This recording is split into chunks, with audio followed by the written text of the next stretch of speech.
एक ऐसा इकोसिस्टम है जो कि प्रोपेगेंडा करने के लिए जाना जाता है। अब उसी इकोसिस्टम के पुरानी जो करतूते हैं, पुराने जो काले कच्चे चिट्ठे हैं, वो खुलते जा रहे हैं। और उनमें से एक हैं जो सबसे बड़े वाले पत्रकार हैं, राजदीप, वो तो सोशल मीडिया पर माफी मांगते फिर रहे हैं आजकल। देखिए, वही बात है कि माफी मांग मतलब ऐसा नहीं कि उनका जमीर जाग गया हो या सत्य दिख गया हो, वो माफी मांगने के लिए दुर्दांत माफी मांगक हैं। वो कहते हैं ना कि आदतन अपराधी एक ऐसा व्यक्ति जो कई बार माफी मांग चुका है, बार बार माफी मांगता है, बार बार वही काम करता है। तो राजदीप सरदेसाई जो है उस तरीके की, देखिए माफी की जो भाषा है, FYI, मतलब आपकी सूचना के लिए, मतलब कोई किसी ने इनको दिल से नहीं बल्कि ये किसी को इन्फॉर्म कर रहे हैं। और एक काली पट्टी में जब इन्होंने अपराध किया था 2011 के आसपास, एक स्टिंग ऑपरेशन, तब ये IBN 7 चैनल के संपादक हुआ करते थे। 2 चैनल चला करते थे, एक IBN 7 और एक CNN IBN करके। और इन चैनलों के ये संपादक थे। और हिंदी वाले चैनल के अपने आशुतोष जी थे, आशुतोष गुप्ता, जिनका नाम पूरा है आशुतोष के नाम से जाने जाते हैं। आजकल कांग्रेस पार्टी की वकालत करते हैं सारे चैनलों पर। तो उस जमाने में आपको ध्यान होगा, अगर बहुत सारे दर्शकों को याद होगा, कि बहुत सारे ऐसे शार्प शूटर मार्केट में पत्रकारिता के नाम पर घुमा करते थे, कोबरा पोस्ट, तहलका और ऐसे ही सब जहरीले जहरीले नाम होते थे। और वो लोग स्टिंग ऑपरेशन करते थे, और वो स्टिंग ऑपरेशन करके लाते थे। और किसी का भी आप कहिए कि आप ये स्टिंग ऑपरेशन चाहिए, वो कर देते थे। मतलब एक तरह से वो एक सुपारी पत्रकारिता का सबसे स्वर्ण काल था, कि जब आपको किसी का भी स्टिंग ऑपरेशन करना हो। और ये इनका प्रिय चैनल था, इस पे बहुत सारे स्टिंग ऑपरेशन चला करते थे, जो CNN IBN और IBN 7 पे। अब IBN 7 का रूप बदल चुका है, अलग तरह का रूप हो चुका है, क्योंकि उसका मैनेजमेंट ही बदल चुका है। तो उस वक्त ये इन्होंने स्टिंग ऑपरेशन चलाया जिसका नाम था दिल्ली के डबल एजेंट्स। मतलब दिल्ली के डबल एजेंट कौन है, तो अब ये उसमें उन्होंने दिखाया, उस समय कांग्रेस की सरकार थी केंद्र में, मनमोहन सिंह प्रधानमंत्री थे। दिल्ली में जो थे वो MCD जो थी वो भाजपा की थी, और दिल्ली सरकार जो थी सभा में कांग्रेस शीला दीक्षित मुख्यमंत्री थी।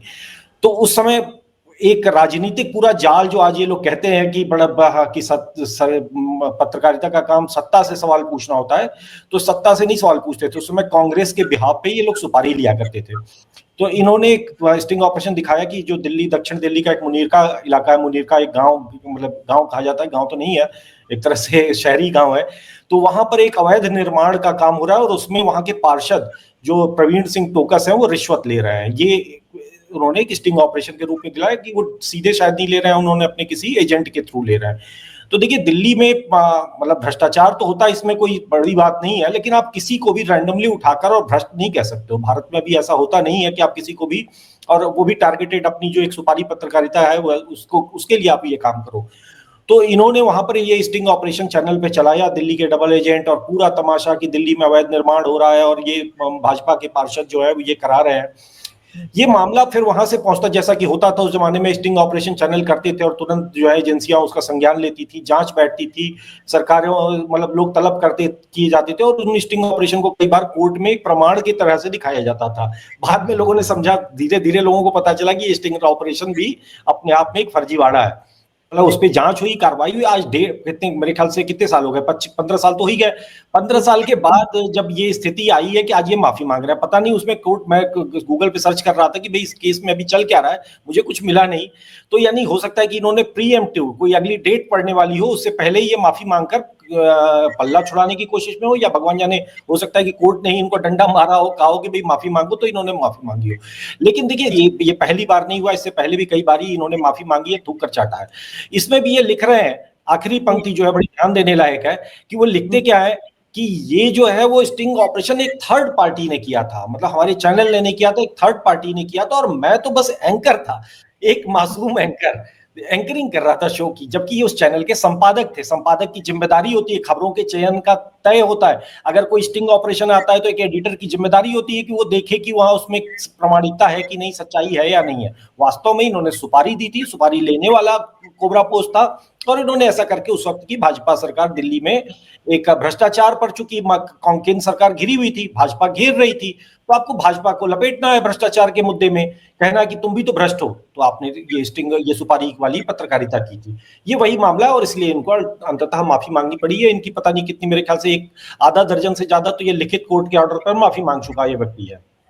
पर यहाँ पर एक चीज और है चंद्र प्रकाश जी, कि इसी ये जो माफीनामा है, क्लैरिफिकेशन एंड अपॉलॉजी, ये जिस तरह से सोशल मीडिया पर चुनिंदा जगहों पर डाला गया है, मेरे ख्याल से एक तो एक्स पर डाला गया, कहीं और भी डाला गया जहां कम लोग इसको देख पाए, लेकिन इसमें यहाँ पर वो ये भी मानते हैं कि मैं अपनी गलती मानता हूं कि हमने बिना वेरिफिकेशन के, बिना सबूतों के इस खबर को या इस स्टिंग ऑपरेशन को चलाया। सर, एक संपादक जो होता है, क्या वो किसी एक खबर को भी, स्टिंग ऑपरेशन तो भूल जाइए, एक खबर को भी बिना वेरिफिकेशन के चला सकता है?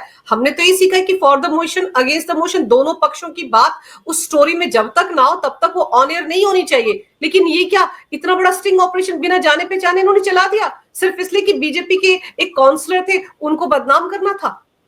देखिए, ये एक सुपारी पत्रकारिता, जैसा मैंने कहा कि ये लोगों ने, और ये लंबे समय तक चला। एक बार आपसे बात हो रही थी तो आपने कहा था कि भाई अंतर केवल यही आया है कि पहले केवल एक ही पक्ष था, अब दोनों पक्ष सामने आ गए हैं, तो लगता है कि नहीं, ये कहां से, ये कैसे, आज की जर्नलिज्म ऐसी हो गई है। लेकिन एक समय था जब एक ही पक्ष था, एक ही सारा ढोल बजती थी, एक ही तमाशे होते थे और कोई दूसरा पक्ष था ही नहीं। तो ये बड़े बड़े चैनल, बड़े बड़े संपादक, बड़े बड़े पत्रकार बड़े बड़े कांड करते थे।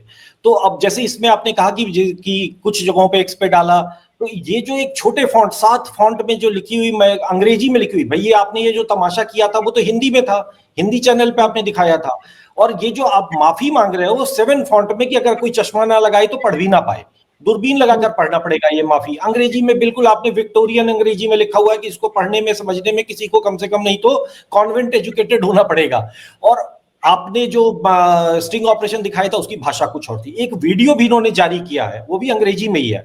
और मजे की बात है कि ये आपका वर्तमान चैनल है, उस वर्तमान चैनल में आप के इंफ्रास्ट्रक्चर का प्रयोग करके वहां के न्यूज रूम में आपने एक संदेश रिकॉर्ड किया है, और आप उसमें वही सो कॉल्ड माफी, जो यही संदेश है, इसी को आपने दोबारा पढ़ा है। और उस ऑडियो, चूंकि ऑडियो विजुअल का थोड़ा ज्यादा इंपैक्ट होता है, लोग पढ़ते कम है, देखते ज्यादा है, तो उसको उन्होंने इंस्टाग्राम पे डाला है, क्योंकि इंस्टाग्राम पे उनकी उतनी रीच नहीं है, उतनी उनकी व्यूअरशिप नहीं है, तो उन्होंने इसको ट्विटर या फेसबुक पे डालने के बजाय वीडियो मैसेज को इंस्टाग्राम पे, लेकिन वहां से भी लोग ढूंढ लाए कहीं से, और फिर उसके बाद अब इनकी थू हो रही है। एक होता ना कि एक अपराध करना, एक होता है गलती से, क्योंकि कई बारी आप मीडिया में कर रहे हैं, कई बारी चीजें गलत चली जाती हैं, ऐसा नहीं है, क्योंकि और सब जानते हैं कि सबसे गलतियां होती हैं, इसमें कोई बहुत बड़ी बात नहीं। आदमी बहुत ही स्पोर्ट्समैन स्पिरिट के साथ तुरंत उस खबर को हटाता है, माफी मांगता है। लेकिन इन लोगों ने उस चीज को एक अपराध, एक ऑर्गेनाइज्ड रैकेट की तरह, एक क्राइम, एक क्रिमिनल, एक जो माफिया की तरह से उस कार्य को किया है। जिसमें एक सबसे बड़ी बात है कि जैसे आपको याद होगा कि मेरे ख्याल से 2000 के ही कुछ इसी समय के आसपास का मामला था कि एक डॉक्टर अग्रवाल थे नोएडा के, उनका नाम मुझे याद नहीं आ रहा, नोएडा के वो डॉक्टर कोई ऑर्थोपेडिक सर्जन थे, सरकारी डॉक्टर थे। और इसी IBN 7 चैनल ने, इसी राजदीप सरदेसाई ने, आशुतोष गुप्ता ने, और उसके ओनर थे तब राघव बहल जो है वो भी एक बहुत बड़े पुराने पापी हैं, मतलब बड़ा ऊंचा नाम है उनका, लेकिन बड़ा काम तो बड़ा ही उनका अद्भुत है। तो ये उन्होंने डॉक्टर अग्रवाल को एक स्टिंग ऑपरेशन चलाया था,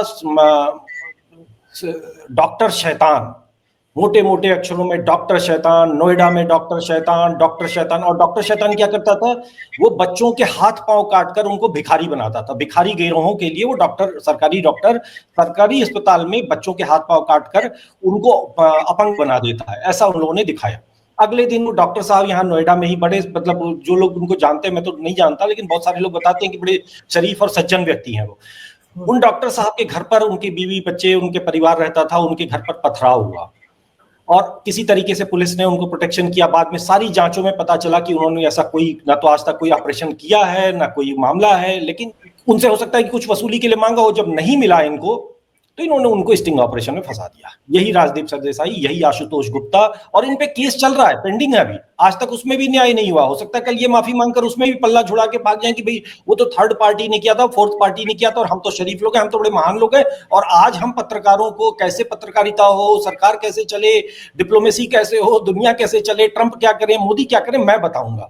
तो ये सारे ये वो रंगे सियार हैं जिनके हाथ खून से रंगे हुए हैं। एक व्यक्ति, एक शरीफ डॉक्टर को इन्होंने इस तरीके से ट्रॉमेटाइज किया था, और ये आज भी बेशर्म निर्लज्ज की तरह से इसी शहर में रह रहे हैं, और लोग अब भूल चुके हैं इनके कुकर्मों को।